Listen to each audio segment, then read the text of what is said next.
Bismillahirrahmanirrahim. Selamat datang Bapak Ibu. Sebelumnya Bapak Ibu peserta sudah hadir semua ya? Siap. Kalau sudah siap semuanya, kita mulai ya. Bismillahirrahmanirrahim. Assalamualaikum warahmatullahi wabarakatuh. Waalaikumsalam warahmatullahi wabarakatuh. Perkenalkan, saya Mia Sumiari Dewi dari SMK Kelas Susuru, Kabupaten Ciamis, Jawa Barat. Pada kesempatan kali ini saya akan menjadi fasilitator bagi Bapak Ibu dalam sesi asesmen diagnostik. Tujuan dari pelatihan ini adalah untuk mengelaborasi apa yang telah Bapak Ibu pelajari tentang asesmen diagnostik pada tahap asinkronus kemarin ya. Sebelum memulai tahap pendalaman materi pada kesempatan kali ini dan mengalami pembelajaran kali ini, alangkah baiknya kita berdoa terlebih dahulu. Barangkali dari Bapak Ibu ada yang ingin memimpin doa, dipersilahkan. Iya. Oke, Dipersilahkan mungkin Pak Tio ya, dipersilahkan Pak Tio. Ya. Pertama, tundukkan wajah supaya lebih khusyuk terkait capaian nanti di pembelajaran atau in-house training ini. Ala hadiniyah wa ala niyati sholihah. Mangga untuk berdoa masing-masing.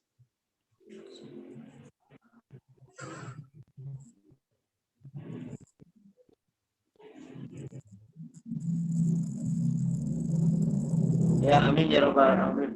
Semoga lancar terkait pemaparan materi. Mangga kembalikan ke Ibu Mia. Alhamdulillah, terima kasih Pak Tio yang telah memimpin doa pada kesempatan kali ini. Bagaimana Bapak Ibu keadaan hari ini? Sehat? Sehat, Alhamdulillah. Sehat. Semoga sehat selalu ya Bapak Ibu. Dan saya ucapkan selamat mengikuti pelatihan dengan semangat. Mulai pendalaman materi pada kesempatan kali ini, kita adakan ice breaking dahulu. Bapak Ibu dimohon untuk menyiapkan peralatan tulisnya, sudah? Sudah, Bu. Nah, untuk selanjutnya ice breaking kali ini kita akan membuat emoticon dan satu kata untuk mewakili ungkapan perasaan pada hari ini. Khususnya apa perasaan ketika kita mengikuti pelatihan IHT sesi asesmen diagnostik ini. Silahkan Bapak Ibu bisa langsung membuatnya dan jangan lupa untuk memberikan satu kata saja sebagai gambaran yang mewakili perasaan Bapak Ibu. Saya kasih waktu 1 menit saja ya, Bapak Ibu silahkan bisa membuat emotikonnya dan satu katanya.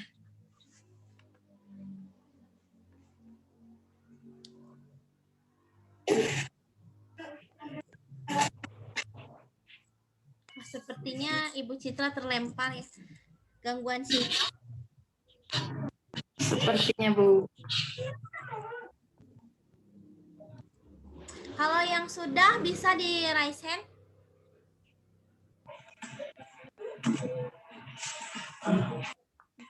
Persilahkan. Siapa yang sudah? Oke, Bu. Pak Tio ya, sudah ya. Ya. Bisa diperlihatkan Pak Tio emotikonnya dan satu katanya. Ini mohon maaf, Bu. Mohon maaf, Bu, kalau gambarnya agak-agak pletot alias jelek. Apa Pak Tio? Sama, Pak. Oh iya, itu katanya bahagia ya. Bisa dijelaskan bagaimana perasaan Bapak melalui emotikon dan satu kata itu Pak Tio? Oke, ini ungkapan saya hari ini, Bu, bahagia. Karena kenapa? Orang yang besar atau orang yang kaya itu tentunya akan selalu bahagia. Terutama dalam IHT ini, insya Allah saya akan tetap bahagia terkait pembelajaran yang insya Allah bermanfaat sekali yang akan saya dengarkan dari Ibu Mia. Oke, terima kasih Ibu. Terima kasih Pak Tio.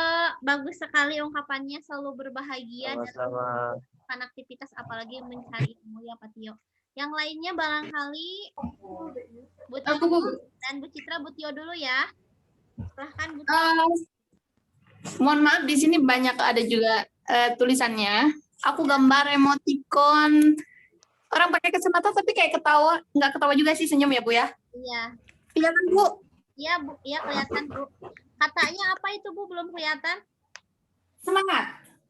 Oh, semangat. Iya, Apa nggak yang bisa. diungkapkan dari emoticon dan satu kata yang Ibu buat tersebut?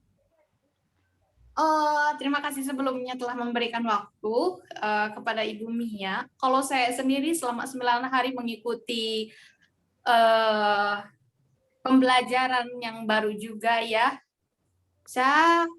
Meskipun saya keteteran karena terlambat, bukan saya yang mau juga karena kondisi fisik saya yang memang sedang tidak bisa dipaksakan untuk tetap on time, tapi saya tetap semangat Bu. Meskipun ada istilahnya saya tidak linear, tapi saya tetap ingin mencari tahu dan saya alhamdulillah dapat hal-hal baru dari sharing ibu-ibu tentunya dan bapak-bapak juga. Yo. Jadi kemarin itu Bu Tio sempat sakit ya selama berapa hari Bu Tio? Drop bangetnya itu seminggu, pemulihan seminggu. Pas hari baru pertama IHT itu saya beri kabar oleh ibu panitianya. Ya komunikasi seperti biasa karena mungkin emang udah waktunya saya sakit juga sih Bu. Tapi alhamdulillah sekarang enak lah. Alhamdulillah ya Bu Tio, semoga selalu sehat dan tetap semangat Bu Tio. Semangat untuk yang juga Semangat ya. Selanjutnya Bu Citra, bagaimana Bu Citra? Enggak ya? Apa itu Bu Citra? Oh Tersenyum. iya, tersenyum. Tersenyum. Katanya apa Bu Citra? Hanya tersenyum lah. Apa Bu? Isi apapun, Ya. dalam situasi apapun tersenyumlah. Sama video tadi, kami dalam satu rumah. Ini Bu, jadi apapun kondisinya dan harus semangat. Senyum ya, membawa kebahagiaan untuk Bu Citra dan Ya, Bu. semuanya. Ya, terima kasih. Mungkin itu sekilas ice breaking pada kesempatan pagi ini. Terima kasih Bapak Ibu yang telah mengungkapkan emoticon dengan satu katanya mewakili perasaan Bapak Ibu semuanya. Mungkin dari ice breaking tersebut berkaitan dengan pembelajaran yang akan kita bahas, yaitu tentang bagaimana kita menganalisa keadaan atau kondisi dari peserta yang akan melakukan proses pembelajaran. Relevansinya ini dengan asesmen diagnostik ya tentunya.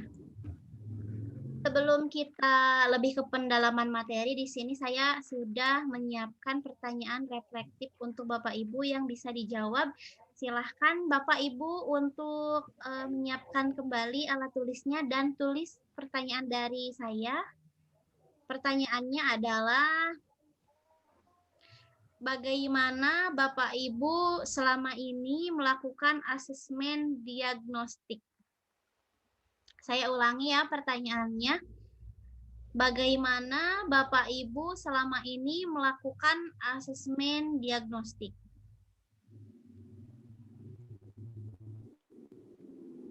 Silakan Bapak Ibu bisa langsung menjawabnya ataupun bisa ditulis terlebih dahulu ya. Saya kasih waktu 2 menit. Bu Tio sudah mau jawab langsung, Bu Tio? Ya, dipersilakan Bu Tio, itu dulu, speakernya dihidupkan dulu ya. Terima kasih Bu. Ya, Saya ingin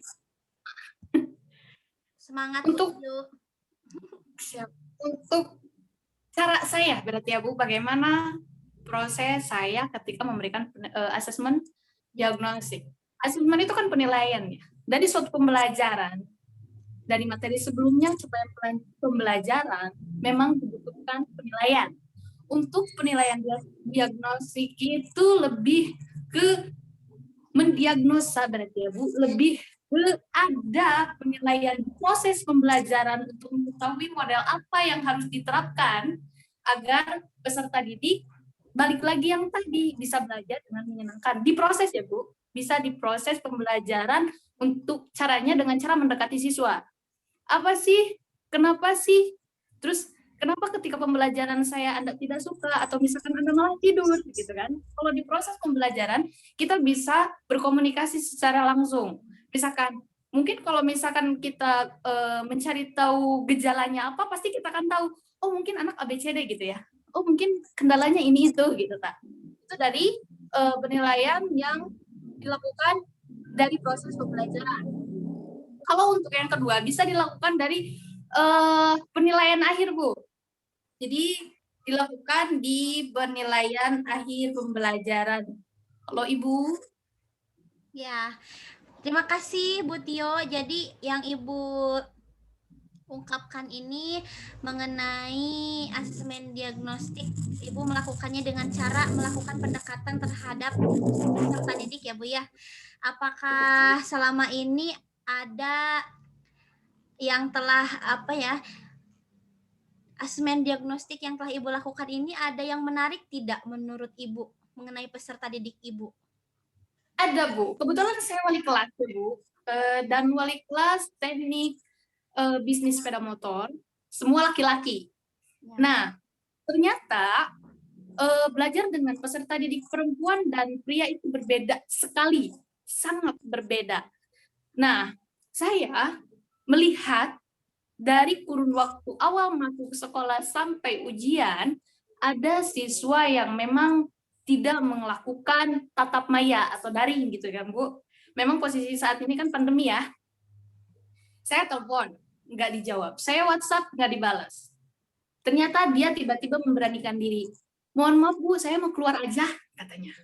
Kan saya, kenapa ya Bu? Jadi merasa, kok baru juga masuk ingin keluar gitu ya Bu. Ternyata pas saya komunikasi secara baik, soalnya pendekatan kepada anak laki-laki itu takut, marah, dan sebagainya, saya lebih lembut Bu.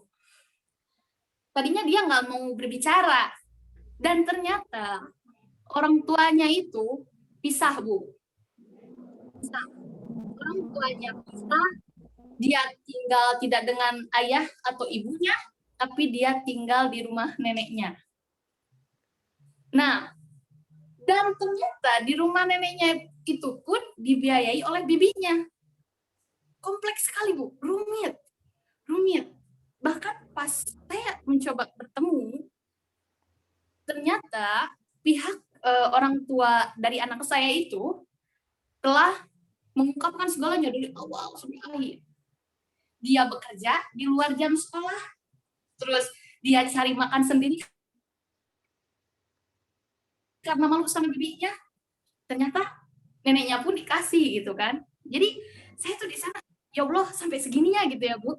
Ternyata dia nggak masuk, bilang nggak punya HP atau kuota dan sebagainya. Kukira dia tuh emang bandel, malas, bangun siang dan sebagainya gitu Bu. Ternyata kalau kita lebih dekat pada anak, sisi sensitifnya itu bisa kena Bu.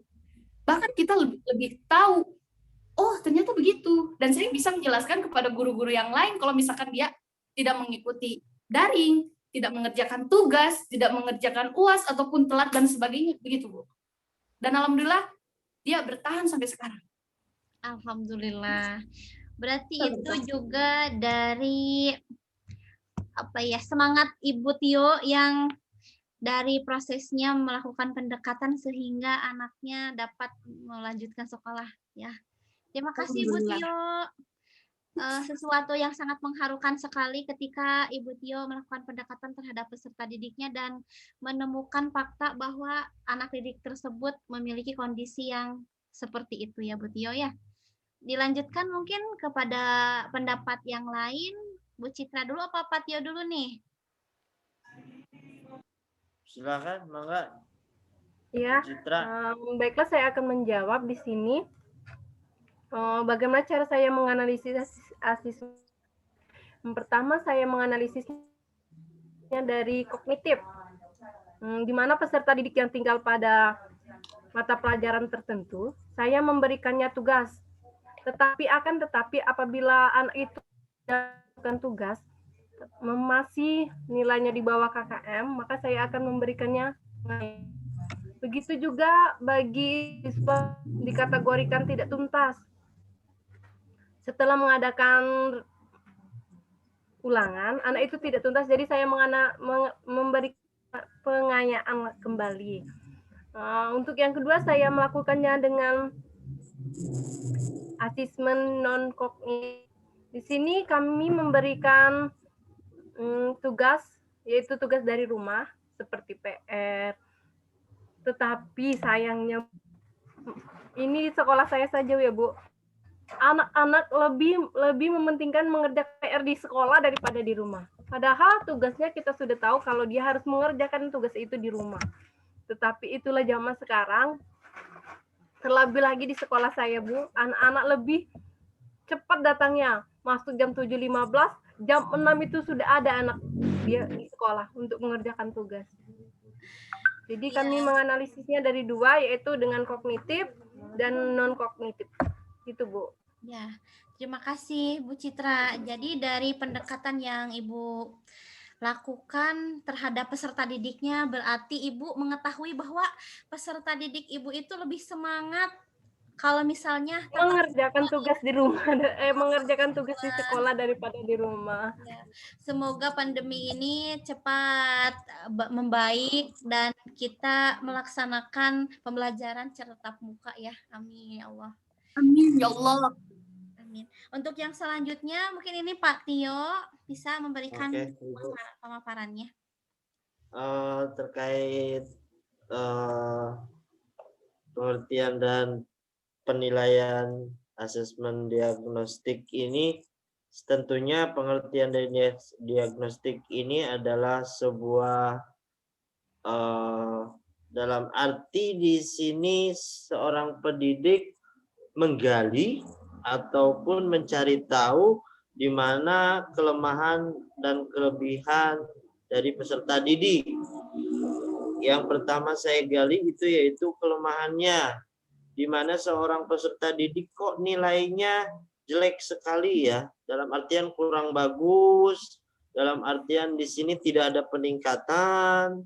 Oleh sebab itu digali kendalanya apa, problematikanya di mana, dan lain sebagainya. Ternyata pas saya telusuri, pada dasarnya anak tersebut kalau misalnya pulang sekolah selalu membantu orang tuanya berjualan.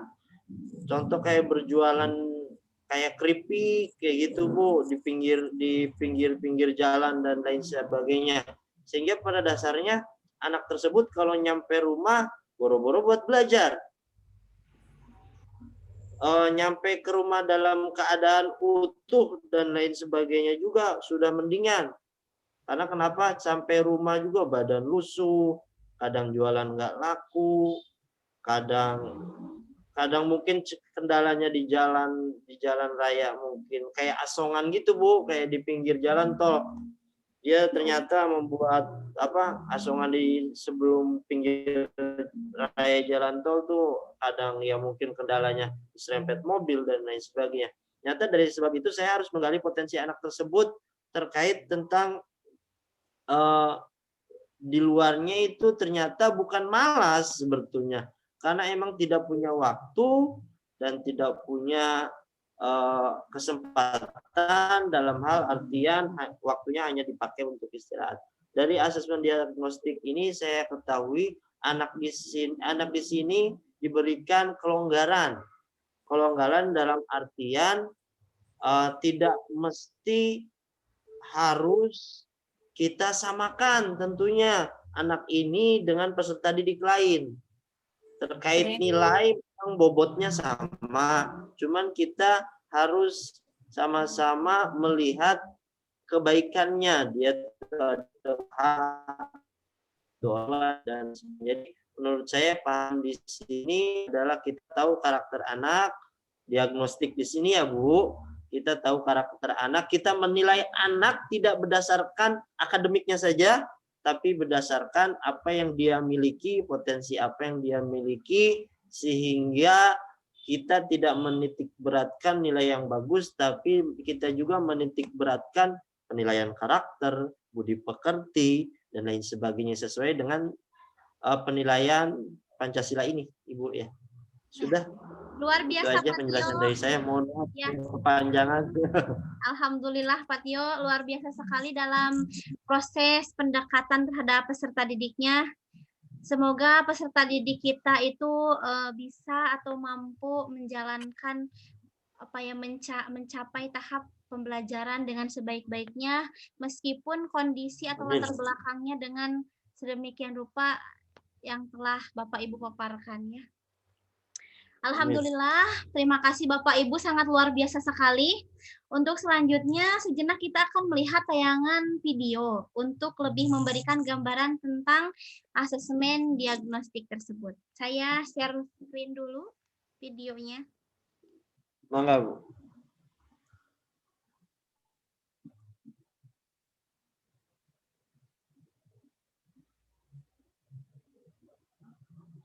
Sudah terlihat Bapak Ibu? Sudah Bu, sudah. Lanjut.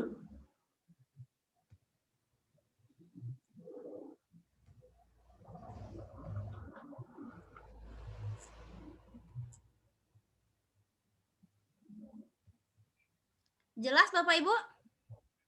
Jelas Bu. Tinggal suaranya aja. Ya, sudah?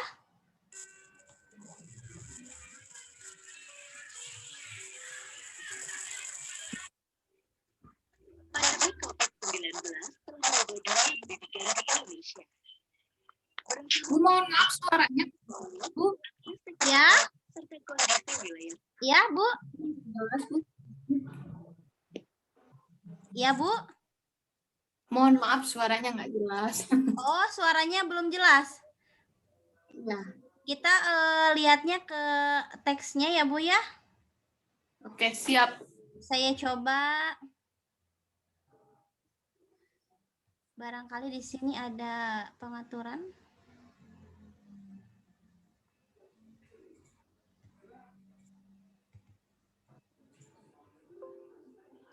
Kita ke teksnya aja dulu ya Bu ya, Bapak. Barangkali. Sebaran pandemi menyebabkan proses belajar dan kompetensi siswa menjadi sangat bervariasi. Dalam beberapa kasus, belajar di rumah menyebabkan terjadinya ketidaktercapaian belajar, menurunnya kemampuan siswa, serta meningkatnya ketimpangan pengetahuan antara kelompok akses memadai dengan kelompok akses tidak memadai. Selain itu, penutupan sekolah karena pandemi juga dapat berdampak pada perkembangan emosi dan kesehatan psikologis siswa, dapat berisiko rentan putus sekolah, dan dapat berdampak pada pendapatan siswa di kemudian hari. Selama masa pandemi ini, sangat penting bagi sekolah untuk melakukan asesmen berkala.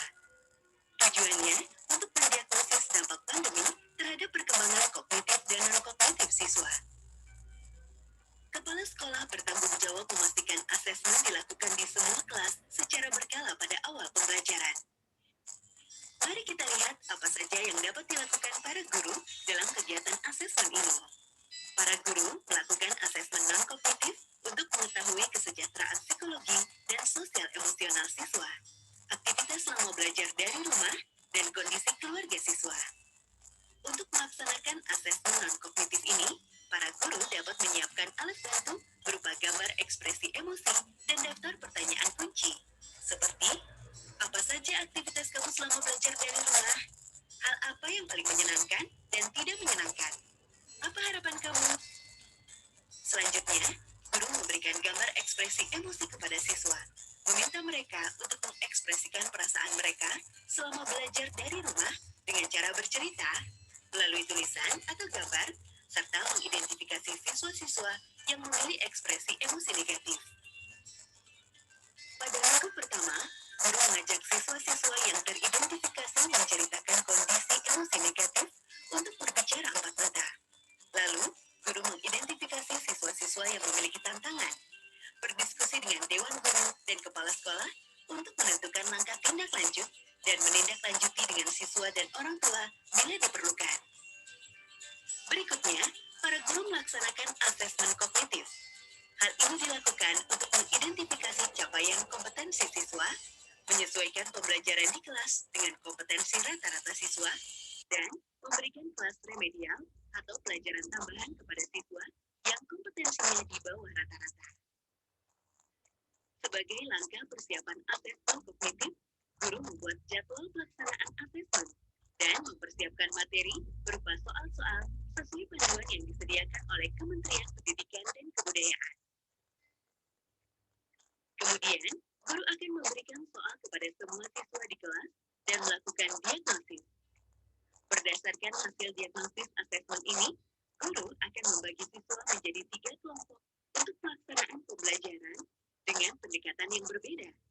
Ketiga kelompok tersebut antara lain, siswa dengan rata-rata kelas akan diajar oleh guru kelas. Siswa yang berada 1 semester di bawah rata-rata akan mendapatkan pelajaran tambahan dari guru kelas. Siswa yang berada 2 semester di bawah rata-rata akan dititipkan ke guru kelas di bawah, atau membuat kelompok belajar yang didampingi orang tua atau pendamping lainnya yang relevan. Selama masa pandemi, kepala sekolah akan memastikan bahwa para guru tetap melakukan rangkaian asesmen ini secara berkala dan melaksanakan kegiatan pembelajaran sesuai dengan kompetensi siswa. Dengan demikian, perkembangan kognitif dan non-kognitif siswa selama masa pandemi dapat terus dimonitor dan memenuhi target capaian belajar.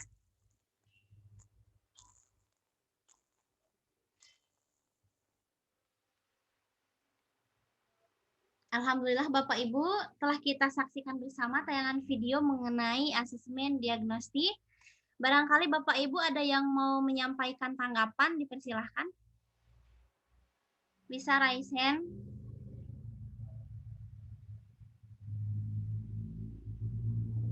Ya, barangkali dari Bapak Ibu ada yang mau memberikan komentar ataupun tanggapan.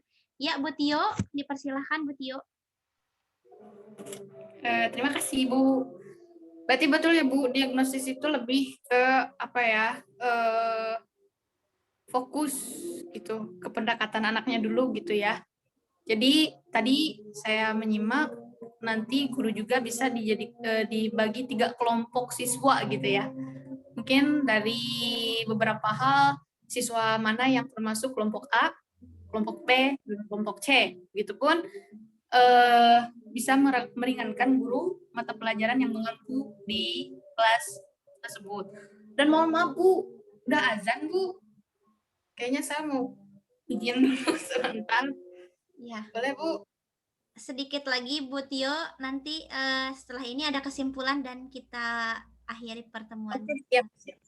Ya, mungkin terima kasih Bu Tio yang telah memberikan pendapatnya. Bapak Ibu di sini terima kasih telah menyampaikan pendapatnya, berarti dapat disimpulkan ya bahwa asesmen diagnostik ini sangatlah penting Bapak Ibu.